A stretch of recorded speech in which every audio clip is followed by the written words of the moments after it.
आज हम बात करेंगे फव्वारे के इस मैकेनिज्म के बारे में। जैसा पहले भी आपने देखा था कि फव्वारे के जो नोजल्स हैं वो ऊपर पूरे में लगाए जा चुके हैं, और ये सामने जो आप देख रहे हो मिट्टी निकली हुई नाली बनी हुई, इसमें 4 पाइप डाले जाएंगे। 2 डलेंगे ड्रिप के लिए, एक नीचे वाले अंदर वाले फव्वारे के लिए और एक ऊपर के फव्वारे के लिए। ये आप देख सकते हो पाइप इसमें लग चुके हैं।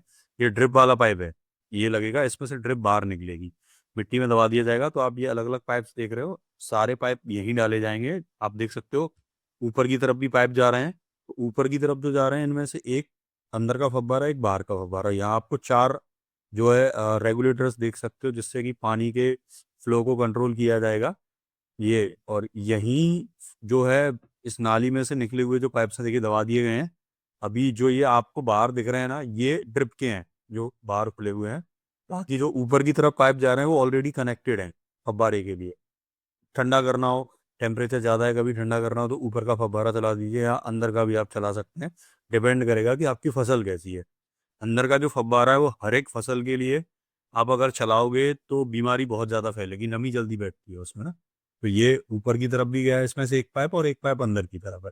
तो अलग अलग फव्वारे अलग अलग ज़रूरत के हिसाब से चलेंगे और फसल के हिसाब से चलेंगे। ऐसा नहीं कि खीरा है तो या शिमला मिर्च है तो आपने चला दिया कि नहीं ठंडा हो जाएगा।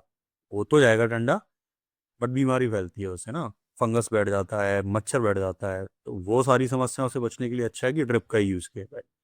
और अभी जो है जैसे ये पूरे में आप देख सकते हो कि बढ़िया बन चुका है। और ये जो हमारे आए हुए हैं सुभाष जी, ये बता रहे हैं कि पूरा जो है फ्लो वो किस तरह से काम करेगा, अलग अलग नोजल्स का क्या काम है। पानी अंदर की तरफ आएगा, अंदर से फ्लो करता हुआ जाएगा। अभी ऊपर पूरे कनेक्शंस नहीं हुए उसमें, वो अभी बता रहे हैं कि कैसे कैसे क्या है। और ये जो है यहाँ से आउटपुट वाला पानी बाहर आएगा। अभी ये बंद है नोजल, इसको घुमा देंगे तो ये खुल जाएगा। और खुलने के बाद जो है पानी अंदर जो पाइप 4 पाइप लगे हुए हैं उनमें जाना स्टार्ट कर देगा। कभी ऐसा होता है, मान लीजिए कि गंदा हो गया जैसे, तो इसको जो है साफ भी किया जा सकता है। उसके लिए भी इसमें पाइप के लिए पाइप लगा हुआ है। ऊपर की तरफ से पाइप घुमा दो तो उधर लेफ्ट वाला, तो पानी बाहर निकल जाएगा उसमें से, गंदगी जो होगी। फिर भी आपको लगता है कि गंदगी ज़्यादा है तो ये ऊपर से खुलने के बाद भी साफ़ हो सकता है। तो ज़रूरत के हिसाब से आप इसको चलाइए। बाकी ये अभी अलग अलग जो नोजल्स हैं उनको खोल कर बंद करके, ये अभी खुल गया, नीचे से बंद हो गया, ऊपर का खुल गया, तो पानी अंदर आएगा। अब ये जो बता रहे हैं ना, ये वो इमरजेंसी वॉल्व है एक तरह का। कभी गलती से खुला रह गया, खुला रह गया, और खुला रह गया इन द सेंस कि मोटर आपने ऑन कर दी कहीं गलती से और सारे टैप बंद हैं, तो यहाँ से पानी जो है वो ऑटोमेटिकली बाहर फैलना स्टार्ट हो जाएगा, जिससे कि जो बड़ा सिस्टम है उसमें डैमेज होने से बचाया जा सके इसको। अदरवाइज क्या है कि चला दिया तो पाइपलाइन बस्ट हो सकती है, फव्वारे फट भी सकते हैं अंदर की तरफ जो पाइप वगैरह हैं, या यही हो सकता है कि ये टैंक ही ब्लास्ट कर जाए। तो उससे बचने के लिए बहुत अच्छा सोच समझ के ये बनाया गया है। ये जो पाइप है अभी उसके बारे में बता रहे हैं कि इस पाइप में अगर जैसे मुझे दवाई डालनी है बल्क में, कोई रोग बैठ गया या मुझे छिड़काव करना है किसी चीज़ का, तो ये पाइप है, इसको उस दवाई के टैंकर में डालो या जो भी है बर्तन है आपका, और घुमा दीजिए वॉल्व साइड से। पानी उसमें से साथ में पानी उसको लेता हुआ आगे की तरफ जाएगा। ड्रिप करके आप डालना चाहते हो, ड्रिप करके डाल दीजिए। आप चाहते हो कि मुझे फव्वारे के थ्रू डालना है, तो आप फव्वारे का नोजल ऑन कर दीजिए। अकॉर्डिंगली वो चलता रहेगा। दबा के डायरेक्टली सारे नहीं खुल रहे बंद रहे, कुछ एक को नीचे पेडल है उसमें, उसको दबा के खोलना और बंद करना पड़ रहा है। ये जो है ये एक दूसरा फिल्टर है। कई बार क्या होता है कि बड़े फिल्टर में से गंदगी निकल के भी चली जाती है, तो वो गंदगी जा करके आगे फव्वारे में या ड्रिप में ना फंसे, तो उसके लिए एक फिल्टर और ये लगा हुआ है। और शबाजी बता रहे हैं कि अगर मान लो गंदगी आपको लग रही है कि यहाँ पानी का फ्लो अंदर सही से नहीं जा पा रहा, बाहर ज़्यादा फैल रहा है, इसको निकालिए, साफ कीजिए और इसको फिर से लगा दीजिए। जो भी उसमें समस्या रही होगी वो ऑटोमेटिकली रिजॉल्व हो जाएगी, समाप्त हो जाएगी, और वो काम करना स्टार्ट कर देगा वापस से। ड्रिप का भी है कि ड्रिप डेली नहीं चलानी।